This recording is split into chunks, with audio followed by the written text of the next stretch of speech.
A gente vai falar agora sobre a saúde do nosso coração. Setembro foi o mês escolhido para a gente lembrar do nosso coração, lembrar de diagnosticar problemas com mais antecedência possível. Estou falando do Setembro Vermelho. Pode rodar.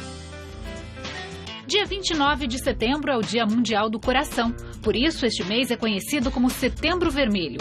O objetivo da data é alertar para a importância do diagnóstico, prevenção e orientação sobre doenças cardiovasculares. Segundo a Sociedade Brasileira de Cardiologia, infarto, hipertensão, insuficiência cardíaca e derrame matam mais brasileiros do que o câncer. São cerca de 350 mil mortes por ano no Brasil devido aos problemas de coração, contra 190 mil mortes decorrentes de câncer no mesmo período. No mundo, as doenças do coração chegam a matar mais de 17 milhões de pessoas ao ano. De acordo com especialistas, o número de mortes é alarmante porque a maioria dos pacientes é indiferente na hora de mudar os hábitos. É isso que você vai ver aqui no Revista da Cidade. Vamos falar sobre esse assunto no estúdio? Quem está com a gente é o Dr. Leopoldo Piegas, que é cardiologista responsável pelo serviço de infarto do HCOR, que é o Hospital do Coração. Seja bem-vindo à revista, tudo bem? Muito obrigado, Regiane. É um prazer estar aqui com você e os seus telespectadores. É a gente que agradece, todos nós agradecemos, porque é um assunto de extrema importância. Quando a gente muitas vezes fica com mais medo de doenças como o câncer, né, que mostram números alarmantes também, não só no Brasil, mas no mundo todo, às vezes a gente acaba se esquecendo que as doenças cardiovasculares acabam matando ainda mais, né? São as que mais matam, né? Uhum. As doenças cardiovasculares matam mais, não só aqui no Brasil, como no mundo inteiro, do que todos os cânceres reunidos.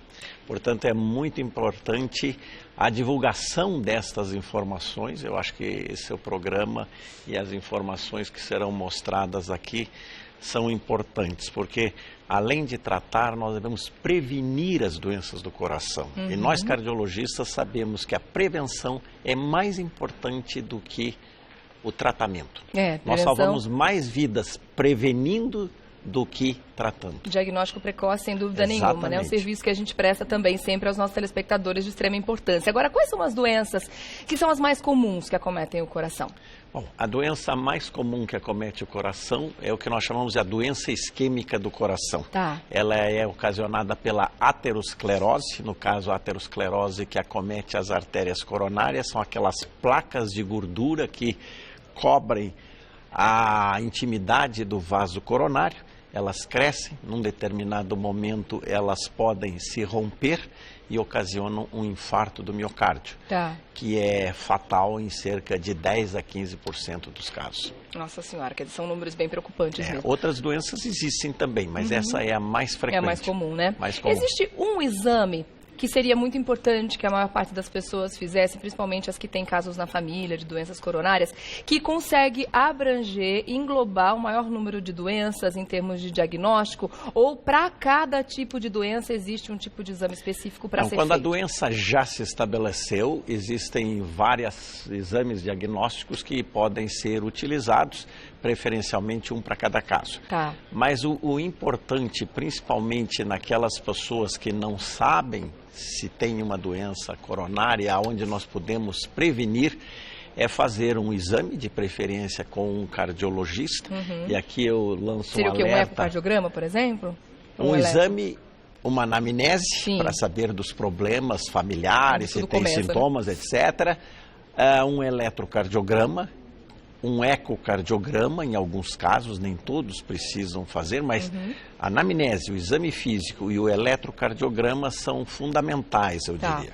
Seria um primeiro uma primeira abordagem no início de uma investigação. Se aquela pessoa, o médico suspeita que realmente ela tem uma doença do coração, então aí nós progredimos, vamos para um ecocardiograma. O que o ecocardiograma nos mostra? Nos mostra se as válvulas do coração têm algum enrijecimento, se tem alguma obstrução adquirida lá na infância, na febre reumática, pela febre reumática, ou se há alguma alteração na contratilidade do músculo, porque todas essas doenças acabam, de uma maneira maior ou menor, comprometendo o músculo cardíaco. E este exame mostra muito bem. Mas essa é a fase inicial.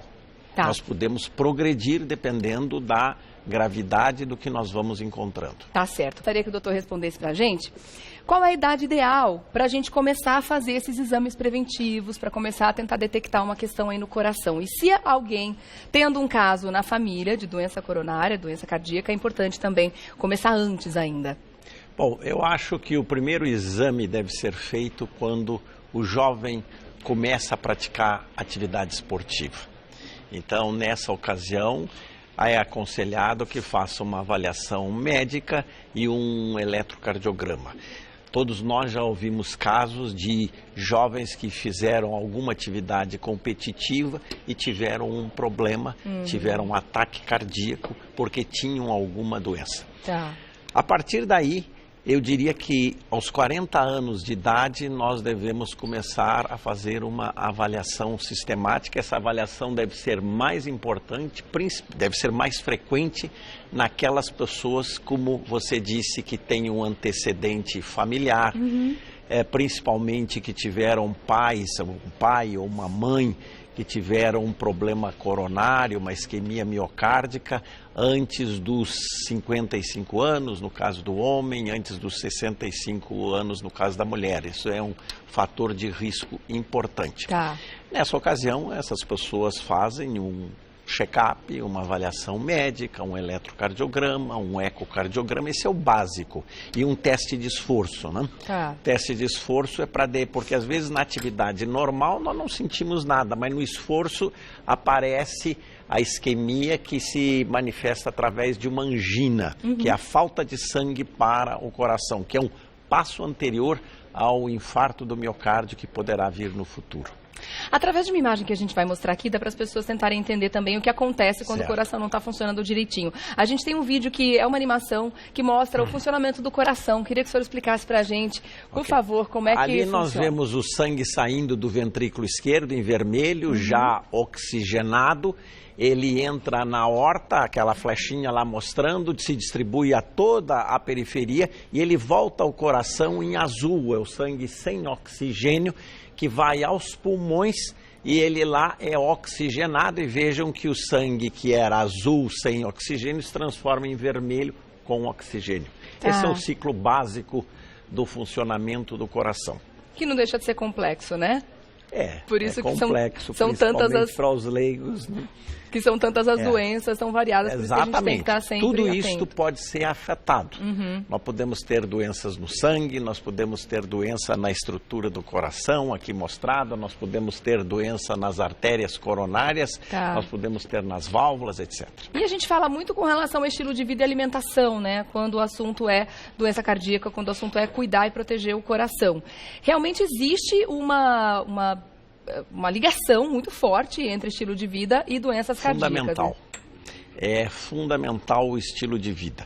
A maior preocupação é o tabagismo, que embora venha decrescendo, ele ainda, cerca de 20% da população brasileira está fumando, as mulheres um pouco mais hoje do que os homens. E a galera está começando cedo, né? Eu fico tão triste quando eu vejo jovens na porta da escola, todo mundo mocinho e fumando, que coisa terrível. Nós temos um trabalho feito aqui no Brasil, um trabalho epidemiológico, mostrando que quem fuma tem 5 vezes mais possibilidade de ter um infarto no futuro do que quem não fuma. E tem a questão do fumante passivo também, que quem está fumando não está respeitando quem está do lado. Então é uma questão bem maior, né, para a gente analisar. O risco existe também para o fumante passivo, aquele que acompanha um fumante. É muito frequente as casas onde um dos habitantes fuma, os outros todos estão fumando também. Estão fumando junto, quer dizer, uma falta de respeito com quem você ama também. E as questões alimentares? Sim, a partir daí nós começamos agora a falar nos fatores de risco. É o tabagismo, é a alimentação. Hoje a população tem um excesso de alimentação, de gorduras, de sobrepeso, de ingestão de alimentos que têm colesterol e tudo isso poderá levar à formação daquelas placas que eu falei, aquelas placas de gordura. É fundamental. Na alimentação nós devemos considerar também o problema do sal. Hoje o governo está querendo reduzir a quantidade de sal nos alimentos. Industrializados. Né? Porque, veja bem, apesar de nós darmos as informações, por exemplo, centenas de pessoas, talvez milhares de pessoas devem estar assistindo o seu programa nesse momento. As pessoas sabem, elas, pelo menos uma parte, recebe a informação, mas elas não aderem àquilo que se fala. Por isso que o governo tem um papel importante. Veja você o que aconteceu com o cigarro. O tabagismo diminuiu no momento em que o governo entrou com as proibições. Realmente. Eu sou da época que os cardiologistas fumavam no consultório. Fazendo a consulta. Isso hoje é uma heresia, mas existiu. Hoje se sabe dos problemas e é muito difícil nós vermos um cardiologista fumando. A alimentação, tem que haver algum tipo de controle do governo no futuro. Veja o problema das nossas crianças estão obesas. Verdade, isso aumenta ano a ano. Serão futuros cardiopatas. Essas crianças certamente nós teremos no futuro. E então, a questão do exercício físico também. O exercício físico é o terceiro muito importante. Nós tivemos uma experiência muito interessante com mulheres num evento que foi feito, patrocinado lá pelo hospital em que eu trabalho, a questão de 2 semanas atrás. Foi feita uma avaliação das mulheres que foram fazer uma corrida. Ora, essas mulheres são esportistas, se cuidam, provavelmente se alimentam um pouco. O nível de colesterol foi surpreendente, estava muito baixo. Por quê? Porque são pessoas que estão praticando esporte. Nós vamos repetir agora essa experiência fazendo num local de movimento.